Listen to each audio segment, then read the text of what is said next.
So the combination I just did involves some of my favorite steps. I love petit allegro and grande allegro, and basically anytime you go to center and you start to move a little bit more, it's all about the relationship with your foot on the floor.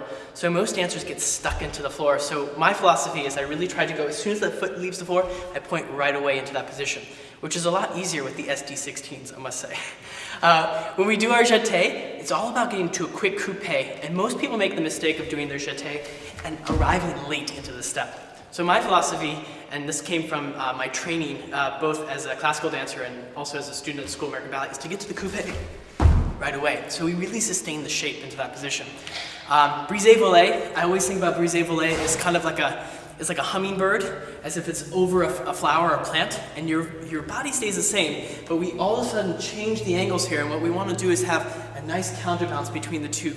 If the arms get too rigid, it looks like this, so when we soften the arms and we add the back, it's such a beautiful thing. And that kind of goes back to the push-ups that we did at the very beginning of class. And of course, the very last thing is the double tour. The double tour is sort of the meat and potatoes of most male dance vocabulary. A solid double tour is great in so many classical solos, as well as the contemporary choreographers of today. So we did a double tour into another double tour, which is really fun. So you want to be able to use the rhythm of the first tour to set up the second tour. And my last little trick at the very end, which is probably the last thing you think about, is when you land, instead of landing and being static, the idea to make it look easy is you go and you keep moving.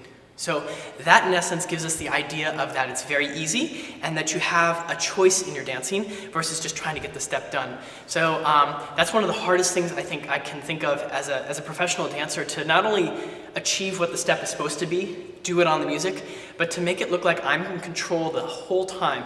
So being a dancer is basically having complete control of your body, yet having the freedom to move with the music and how you're inspired.